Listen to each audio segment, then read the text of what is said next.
एक बार फिर से आपके अपने YouTube channel Anil study official में आपका स्वागत है। आशा करता हूं कि आप सभी लोग स्वस्थ होंगे, मस्त होंगे और आपकी तैयारी भी बहुत अच्छी चल रही होगी। नमस्कार दोस्तों, आज का हमारा टॉपिक है आरआरबी एनटीपीसी एग्ज़ाम 2026 के लिए 15 मई के जनरल अवेयरनेस के टॉप 45 MCQ क्वेश्चन, जो कि बहुत ही इम्पोर्टेंट रहने वाले हैं। तो चलिए जानते हैं। क्वेश्चन नंबर वन में कहा गया है कि भारतीय राष्ट्रीय ध्वज को किसने डिजाइन किया था। तो भारतीय राष्ट्रीय ध्वज को पिंगली वेंकैया ने डिजाइन किया था। किसने किया था? पिंगली वेंकैया, यानी कि इसका option number B correct answer है। इसके बाद आज का अगला क्वेश्चन है क्वेश्चन नंबर 2। क्वेश्चन नंबर 2 में कहा गया है कि भारतीय रुपए का चिन्ह किसने डिजाइन किया था। तो जो भारतीय रुपए का चिन्ह डिजाइन किया था, ये किसने किया था? तो ये किया था उदय कुमार धर्मलिंगम। किसने किया था? उदय कुमार धर्मलिंगम, यानी कि इसका option number A correct answer है। क्वेश्चन नंबर तीन में कहा गया है कि भारत का नेपोलियन किसे कहा जाता है। तो भारत का नेपोलियन किसे कहा जाता है? तो समुद्रगुप्त को कहा जाता है, यानी कि इसका option number C correct answer है। इसके बाद आज का अगला क्वेश्चन है क्वेश्चन नंबर 4। क्वेश्चन नंबर 4 में कहा गया है कि सीमांत गांधी के नाम से कौन प्रसिद्ध है। तो सीमांत गांधी के नाम से किसे जाना जाता है? तो सीमांत गांधी के नाम से जाना जाता है अब्दुल गफ्फार खान। कौन? अब्दुल गफ्फार खान, यानी कि इसका option number B correct answer है। इसके बाद अगला क्वेश्चन है क्वेश्चन नंबर 5। क्वेश्चन नंबर 5 में कहा गया है कि एशिया के सबसे पहले नोबेल पुरस्कार विजेता कौन थे। तो एशिया के सबसे पहले नोबेल पुरस्कार विजेता थे रविन्द्रनाथ टैगोर। कौन थे? रविन्द्रनाथ टैगोर, यानी कि इसका option number B correct answer है।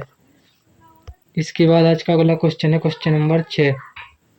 क्वेश्चन नंबर 6 में कहा गया है कि नेत्रदान में आँख के किस भाग का उपयोग किया जाता है। तो नेत्रदान में आँख के किस भाग का उपयोग किया जाता है? तो कॉर्निया का किया जाता है, यानी कि इसका option number C correct answer है। इसके बाद आज का अगला क्वेश्चन है क्वेश्चन नंबर 7। क्वेश्चन नंबर 7 में क्या कहा गया है? तो इसमें कहा गया है कि विश्व पर्यावरण दिवस कब मनाया जाता है। तो विश्व पर्यावरण प्रतिवर्ष 5 जून को मनाया जाता है, यानी कि इसका option number B correct answer है। इसके बाद आज का अगला क्वेश्चन है क्वेश्चन नंबर 8। क्वेश्चन नंबर 8 में कहा गया है कि डेसिबल किसकी इकाई है। तो डेसिबल किसकी इकाई है? क्वेश्चन नंबर 8 में कहा गया है। तो डेसिबल जो है ये ध्वनि की इकाई है। किसकी है? ध्वनि की इकाई, यानी कि इसका option number B correct answer है। इसके बाद अगला क्वेश्चन है क्वेश्चन नंबर 9। क्वेश्चन नंबर 9 में कहा गया कि प्रकाश वर्ष किसकी इकाई है। तो प्रकाश वर्ष किसकी इकाई है? तो ये दूरी मापने की इकाई है, यानी कि इसका option number B correct answer है। इसके बाद अगला क्वेश्चन है क्वेश्चन नंबर 10। तो क्वेश्चन नंबर 10 में क्या कहा गया है? तो इसमें कहा गया है कि डायोप्टर किसकी इकाई है। तो जो डायोप्टर होती है ये लेंस की शक्ति की इकाई होती है। किसकी होती है? लेंस की शक्ति की इकाई होती है, यानी कि इसका option number C correct answer है। इसके बाद अगला क्वेश्चन है क्वेश्चन नंबर 11। क्वेश्चन नंबर 11 में कहा गया है कि स्वतंत्र भारत के पहले गवर्नर जनरल कौन थे। तो स्वतंत्र भारत के पहले गवर्नर जनरल कौन थे? Question number 11। तो इसका जो करेक्ट आंसर होगा वो होगा लॉर्ड माउंटबेटन। कौन थे? लॉर्ड माउंटबेटन, यानी कि इसका option number B correct answer है। इसके बाद अगला क्वेश्चन है भारत के पहले भारतीय जनरल गवर्नर कौन थे। तो भारत के पहले भारतीय गवर्नर जनरल कौन थे? तो वो थे सी राजगोपालचारी। कौन थे? सी राजगोपालचारी, यानी कि इसका option number B correct answer है। इसके बाद अगला क्वेश्चन है क्वेश्चन नंबर कौन सा है? तो क्वेश्चन नंबर है इसके बाद 13। तो क्वेश्चन नंबर 13 में क्या कहा गया है? तो इसमें कहा गया कि भारत रत्न पाने वाले पहले विदेशी कौन थे। तो भारत रत्न पाने वाले पहले विदेशी कौन थे? तो भारत रत्न पाने वाले पहले विदेशी थे अब्दुल गफ्फार खान, यानी कि इसका option number B correct answer है। अगला क्वेश्चन है क्वेश्चन नंबर 14। क्वेश्चन नंबर 14 में कहा गया है कि भारतीय राष्ट्रीय कांग्रेस के संस्थापक कौन थे।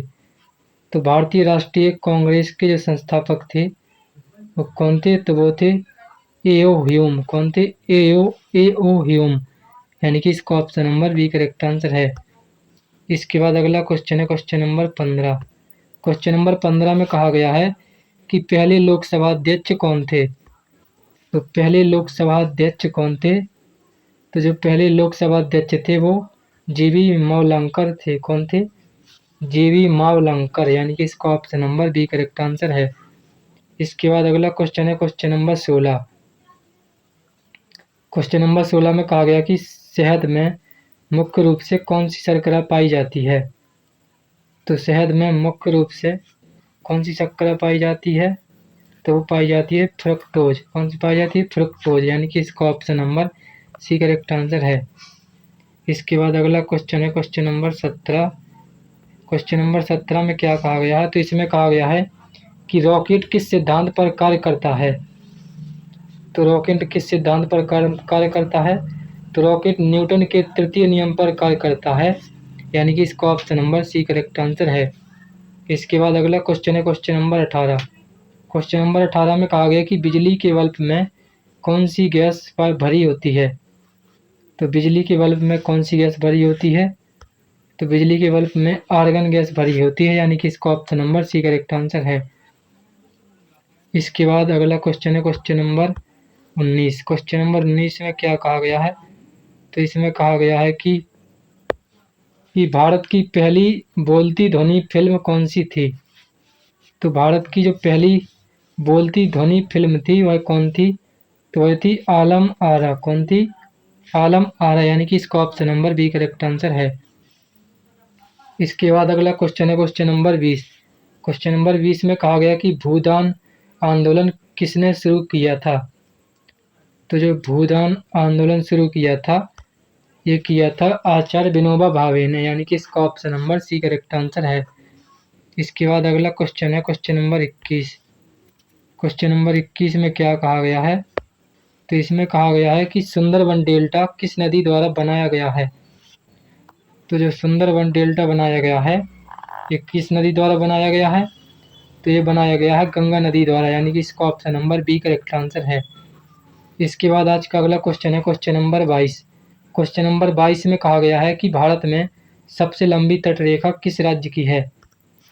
तो भारत में सबसे लंबी तटरेखा जो है वो किसकी है? तो वो है क्वेश्चन नंबर 22। तो इसका जो करेक्ट आंसर होगा वो गुजरात, यानी कि इसका option number C correct answer है। इसके बाद अगला क्वेश्चन है क्वेश्चन नंबर 23। क्वेश्चन नंबर 23 में कहा गया कि भारत के साथ सबसे लंबी सीमा किस देश की लगती है।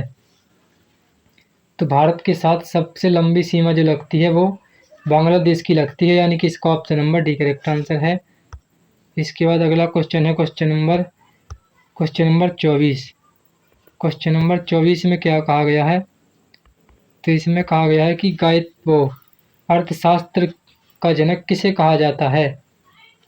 तो अर्थशास्त्र का जनक किसे कहा जाता है? Question number 24। तो इसका जो करेक्ट आंसर होगा वो होगा एडम स्मिथ, यानी कि इसका option number B correct answer है। इसके बाद अगला क्वेश्चन है क्वेश्चन नंबर 25। क्वेश्चन नंबर 25 में कहा गया कि गायत्री मंत्र किस वेद में है। तो गायत्री मंत्र किस वेद में है? Question number 25। तो इसका जो करेक्ट आंसर होगा वो होगा ऋग्वेद में, यानी कि इसका option number C correct answer है। इसके बाद अगला क्वेश्चन है क्वेश्चन नंबर 26। क्वेश्चन नंबर 26 में क्या कहा गया है? तो इसमें कहा गया है कि सत्यमेव जयते किस उपनिषद से लिया गया है। तो सत्यमेव जयते जो लिया गया है ये मुंडक उपनिषद से लिया गया है, यानी कि इसका option number C correct answer है। इसके बाद अगला क्वेश्चन है क्वेश्चन नंबर 27। क्वेश्चन नंबर 27 में कहा गया कि वंदे मातरम किस ग्रंथ से लिया गया है। तो वंदे मातरम को किस ग्रंथ से लिया गया है? तो वंदे मातरम को लिया गया है आनंद मठ से, यानी कि इसका option number B correct answer है। इसके बाद अगला क्वेश्चन है क्वेश्चन नंबर 28। क्वेश्चन नंबर 28 में क्या कहा गया है? तो इसमें कहा गया है कि आनंद मठ के लेखक कौन हैं। तो आनंद मठ के जो लेखक हैं वो हैं बंकिम चंद्र चट्टोपाध्याय। कौन है? बंकिम चंद्र चट्टोपाध्याय, यानी कि इसका option number C correct answer है। इसके बाद आगे बढ़ते हैं और अगला क्वेश्चन देखते हैं। तो अगला क्वेश्चन है क्वेश्चन नंबर 29। क्वेश्चन नंबर 29 में कहा गया कि पंचतंत्र के लेखक कौन हैं? तो पंचतंत्र के लेखक हैं विष्णु शर्मा। कौन है? विष्णु शर्मा, यानी कि इसका option number B correct answer है। इसके बाद अगला क्वेश्चन है क्वेश्चन नंबर 30। तो क्वेश्चन नंबर 30 में क्या कहा गया? तो इसमें कहा गया कि सत्यार्थ प्रकाश के लेखक कौन हैं? तो सत्यार्थ प्रकाश के लेखक हैं स्वामी दयानंद सरस्वती। कौन है? स्वामी दयानंद सरस्वती जी सत्यार्थ प्रकाश के लेखक हैं, यानी कि इसका option number B correct answer होगा। इसके बाद अगला क्वेश्चन है क्वेश्चन नंबर 31। क्वेश्चन नंबर 31 में कहा गया कि वित्तीय आपातकाल किस अनुच्छेद से संबंधित है? जो वित्तीय आपातकाल लगता है ये किस अनुच्छेद के तहत लगता है? तो ये लगता है 360 अनुच्छेद के तहत, यानी कि इसका option number C correct answer है। इसके बाद अगला क्वेश्चन है क्वेश्चन नंबर 32। क्वेश्चन नंबर 32 में कहा गया है कि जम्मू कश्मीर को विशेष दर्जा देने वाला अनुच्छेद कौन सा था? तो जम्मू कश्मीर से जो विशेष दर्जा देने वाला अनुच्छेद था वह कौन सा था? तो वह अनुच्छेद था 370, यानी कि इसका option number C correct answer है। इसके बाद अगला क्वेश्चन है क्वेश्चन नंबर 33। क्वेश्चन नंबर 33 में क्या कहा गया? तो इसमें कहा गया है कि एलपीजी में मुख्य रूप से कौन सी गैसें होती हैं? तो एलपीजी में जो मुख्य रूप से गैसें होती हैं वो कौन कौन सी होती हैं? तो वो होती हैं प्रोपेन और ब्यूटेन, यानी कि इसका option number B correct answer है। इसके बाद जो अगला क्वेश्चन है क्वेश्चन नंबर 34। क्वेश्चन नंबर 34 में कहा गया है कि वायुमंडल में सर्वाधिक मात्रा में कौन सी गैस पाई जाती है? तो वायुमंडल में सर्वाधिक मात्रा में कौन सी गैस पाई जाती है? तो नाइट्रोजन गैस पाई जाती है, यानी कि इसका option number C correct answer है। नाइट्रोजन गैस कितनी पाई जाती है? तो नाइट्रोजन गैस 78% हमारे वायुमंडल में पाई जाती है। इसके बाद अगला क्वेश्चन है question number 35। Question number 35। Question number 35 में क्या कहा गया है? तो इसमें कहा गया कि चंद्रगुप्त मौर्य की मृत्यु कहाँ हुई थी? चंद्रगुप्त मौर्य की मृत्यु कहाँ हुई थी? तो श्रवणबेलगोला, यानी कि श्रवणबेलगोला में हुई थी। कहाँ पर हुई थी? श्रवणबेलगोला, यानी कि इसका option number C correct answer है। इसके बाद जो अगला क्वेश्चन है क्वेश्चन नंबर 36। क्वेश्चन नंबर 36 में कहा गया कि गौतम बुद्ध का जन्म कहाँ हुआ था? तो गौतम बुद्ध का जो जन्म हुआ था ये कहाँ पर हुआ था? तो गौतम बुद्ध का जन्म हुआ था लुम्बिनी में, यानी कि इसका option number B correct answer है। इसके बाद आगे बढ़ते हैं और अगला क्वेश्चन देखते हैं। तो अगला क्वेश्चन है क्वेश्चन नंबर 37। क्वेश्चन नंबर 37 में कहा गया है कि गौतम बुद्ध ने प्रथम उपदेश कहाँ दिया था? तो गौतम बुद्ध ने प्रथम उपदेश दिया था सारनाथ में, यानी कि इसका option number C correct answer है। इसके बाद जो अगला क्वेश्चन है क्वेश्चन नंबर 38। क्वेश्चन नंबर 38 में कहा गया कि आर्य समाज के संस्थापक कौन थे? यानी कि आर्य समाज की स्थापना किसने की थी? तो आर्य समाज की स्थापना की थी स्वामी दयानंद सरस्वती जी ने। किसने की थी? स्वामी दयानंद सरस्वती जी ने, यानी कि इसका option number B correct answer है। इसके बाद अगला क्वेश्चन है क्वेश्चन नंबर 39। क्वेश्चन नंबर 39 में कहा गया कि ब्रह्म समाज के संस्थापक कौन थे? यानी कि ब्रह्म समाज की स्थापना किसने की थी? तो ब्रह्म समाज की स्थापना जो की थी ये राजा राम मोहन राय ने की थी। किन्होंने की थी? राजा राम मोहन राय ने की थी। इसके बाद अगला क्वेश्चन है क्वेश्चन नंबर 40। क्वेश्चन नंबर 40 में कहा गया कि रामकृष्ण मिशन के संस्थापक कौन थे?